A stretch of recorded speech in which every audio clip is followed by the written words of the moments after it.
Honourable member for Abbotsford. Well, thank you very much, Speaker, for the opportunity to speak to the Budget Implementation Act. This is the big piece of legislation that this government brings forward every year that outlines how much of taxpayers' money they're going to spend, where they're going to spend it. And my comments are going to be focused on one piece of it, which is Part 5, the Greenhouse Gas Pollution Pricing Act. Now, when you hear Pollution Pricing Act, you might think, oh great, we're going to spend some money on reducing pollution. Well, actually, we're not talking about pollution writ large. There's nothing here that is actually dealing with things such as NOx and SOx and volatile organic compounds and the fine particulate matter that sticks in our lungs that can reduce our lifespans. It doesn't deal with the issue of methane. And our former Conservative government had great success in regulating those different compounds to make sure that we steadily improved the air quality across Canada. And we achieved significant success. Canada has arguably the cleanest air in the world. I think we rank number 3, but we're right up there among those countries with the cleanest air. And that's significantly due to the fact that our former Conservative government really invested heavily in regulating those noxious substances. But this act is actually not about pollution writ large. It's about greenhouse gas emissions and the government trying to force through its right to impose a massive carbon tax on Canadians. And all Canadians are going to have to pay this tax because the Prime Minister has said there are some provinces that already levy a tax. He has said you're going to have to increase that tax, and provinces and territories that don't have the tax are going to be forced by the federal government to actually levy a carbon tax of $50 per tonne. And that is already getting expensive for Canadians because it affects everything that Canadians use, whether it's groceries, whether it's home heating oil, whether it's natural gas, whether it's gasoline at the pumps. There's virtually nothing that we consume here in Canada that we use on a daily basis that will not be taxed under the Liberal carbon tax that is proposed in this bill. And of course, the Prime Minister, when asked about carbon taxes, says, well, carbon taxes are good. He actually said that. Carbon taxes are good. And the Prime Minister has made this carbon tax a foundational element of his climate change plan. Now, we as Conservatives believe that taxing Canadians is not the way forward if you want to address Canada's greenhouse gas emissions. There are many other ways we can address those. There are other tools that can be used to address greenhouse gas emissions, but simply taxing Canadians is not the way to do it. Now, the federal government has said, oh, by the way, this carbon tax is going to be revenue neutral. In other words, it's not going to cost you, the taxpayer, 1 cent. Well, what the Prime Minister failed to say was it's revenue neutral to the federal government because they're going to transfer the revenues to the provinces. And he's wanting Canadians to believe that the provinces and territories are going to refund that money back to their residents. In fact, there's not a province in Canada that has a carbon tax that is actually revenue neutral. In other words, what's happening is that the government sucks money out of one pocket of the taxpayer and then dumps it into general revenues. So governments receive this money and then they spend it on their own political priorities, not on the priorities of Canadians. Where have we seen this? Well, I can tell you in my home province of British Columbia. It was held up as the paragon of virtue of carbon taxes. It was a revenue-neutral carbon tax brought in by former Premier Gordon Campbell, a man that I know well. And he brought it in with the most sincere of motive. And originally that tax was, for the most part, revenue neutral. The government collected the tax and then would return it to taxpayers in form of corporate and personal income tax reductions. But of course, we recently had an election in BC. The NDP government came in. The first act of that government was to remove the revenue neutrality of that tax, which means that tax now goes into general revenues and is spent on the political priorities of that NDP government. And we've seen this across the country. Promises that, oh, this money will be invested in environmental initiatives. We won't give the money back to you, but we'll invest it in environmental initiatives. And then the governments, they pick and choose winners and losers as to who will benefit from the money and who won't. And we know that governments are woefully inadequate at actually picking winners and losers. They usually get it wrong. Now, the sad thing is that this Liberal government, which has been asked now hundreds of times how much this carbon tax, which originally is supposed to be $50 per ton, how much will that tax cost the average Canadian family? My colleagues in this House have asked the question of the minister.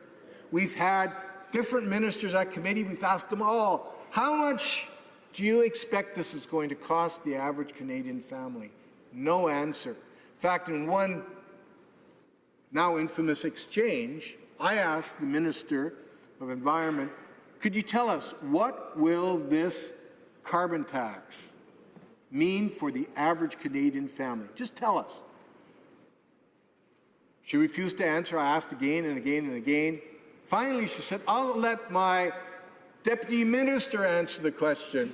And then he proceeded not to answer the question at all. Because they have the information, but they actually are afraid to let Canadians know how badly this will harm Canadians across our country. There's a hidden agenda at play here, Mr. Speaker. What Canadians don't know is that in the back rooms of the Liberal government, they're starting to talk about moving that carbon tax from $50 per ton in 2022 to $100 to $200 and $300 per ton. Why? Because they've been told by economists that for a carbon tax to be effective, in other words, for it to actually change the behavior of Canadians, it's going to have to be $200 to $300 per ton of greenhouse gas emissions. Now, you can imagine how expensive life in Canada would be with that kind of a tax. And that is the secret plan here. They won't tell you that today. But there are indications in government documents that there are discussions going on how they can hammer Canadians with a carbon tax sufficient to change Canadians' behavior without regard for what impact this will have on individual Canadians, on what impact this tax would have on the average Canadian family. How much more will life be expensive? And going back to the British Columbia example, where the so-called revenue-neutral carbon tax was eventually replaced by a non-revenue-neutral carbon tax, where all the money goes to the government and it spends it on whatever it wants. Well, back when that carbon tax was first implemented, the stated goal of that tax was to change behavior to make sure that greenhouse gas emissions went down by 33%. That's a laudable goal. So how did things work out? That tax has now been in place for some 10 years, almost a full decade. And today, carbon emissions are down by not 33%, not by 30, not by 20%, not by 10%, by 2%. A decade of carbon taxes, and all they got out of it was a 2% reduction. This tax is going to be harmful to Canadians and will have virtually no impact on greenhouse gas emissions across our country. One last thought, Mr. Speaker. We have asked this minister, the Minister of Environment, to appear before committee to defend her estimates and this gas tax so we can find out what this will cost Canadians. She has yet to answer us and to publicly state whether she is prepared to come to committee and be accountable under the Westminster parliamentary system, as all ministers should be. So, Mr. Speaker, I am very disappointed with this Liberal government for bringing forward a tax policy that is going to harm Canadians without any benefit to our environment. Thank you. Questions and comments? The Honourable Member for Fleetwood, Port Kells. Well, thank you, Mr. Speaker. My riding is very close to the honourable member, so I know the sky isn't a different colour out our way. I want to just set a few things straight. Talk about the wonderful record of the previous Harper government on emissions. That usually, emissions go down, especially when your economy is in the tank, and guess what? Canada's economy was in the tank from about 2007 right up to the summer of 2015 when we were technically in a recession.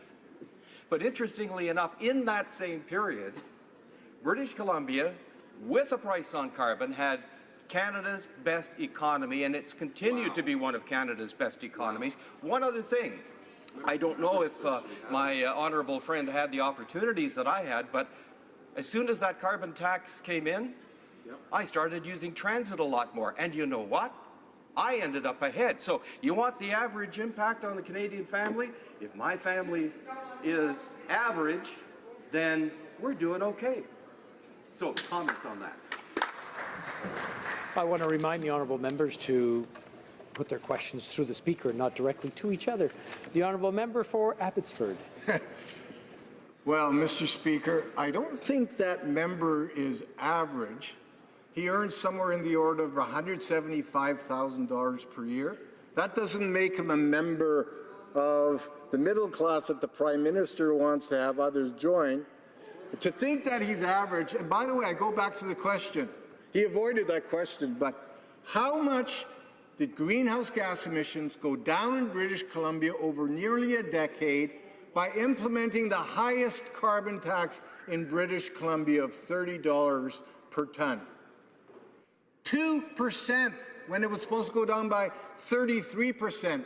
By any standard, that is failure. Questions and comments? Questions et commentaires. L'honorable député de Sherbrooke. The Honourable Member for Sherbrooke. Thank you, Mr. Speaker, and I'd like to thank my colleague for his remarks. Even though the Conservatives, just as they have done in Parliamentary Committee and continue to do, even though the Conservatives, as I was saying, are good at criticizing, but they're not very good at proposing alternatives. And that's exactly what we've seen. It's exactly what we saw with a certain Jason Kenney when he came to speak before a committee. And when he spoke about the importance of demolishing the carbon tax, when he says he'll do everything in his power to do that. And when he was asked what kind of alternative he would propose, there was nothing. I think all he can do, just like my colleague is doing, is say no to a measure, but not come forward with an alternative. So what is my colleague's alternative to the carbon price in order to meet our greenhouse gas emissions targets, which I hope are the targets for all the members in this House, regardless of the party they belong to? So what would this member do to reach those targets? For Abbotsford. Well, Mr. Speaker, I'm not going to comment on what Mr. Kenney may or may not have said at committee. I can tell you that there is a very significant toolkit available to this government to address greenhouse gas emissions. I would start by talking about smart regulation. It was our Conservative government that began the move towards reducing greenhouse gas emissions by regulating the light and heavy vehicle industry. We're the ones who regulated the traditional coal-fired electricity sector. We're the ones who started the move towards phasing out methane across Canada. These are all initiatives that can be done using smart regulation rather than taxation. Another thing is technology. Smart, significant investments in technology. In fact, if you look at the Conference Board of Canada report on this issue, Conference Board of Canada said the most significant toolkit that any government has to move forward is using technology development and looking at the trajectory of technology development. We will be able to use technology to address many of those environmental challenges. There's other things like investing in smart infrastructure, in natural sequestration, which this government hasn't looked at all, has done no science on this. Carbon capture and storage that Saskatchewan has done so well. That's technology that is working today in Canada. and can significantly reduce greenhouse gas emissions. And then the smart use of electricity grids. If we can combine electricity grids across the country, interconnect them so that the British Columbias and the Manitobas and the Quebecs can share electricity with other jurisdictions in a smart way, in an environmentally responsible way. There's much that can be done. We have some answers, Mr. Speaker. Resuming debate, the Honourable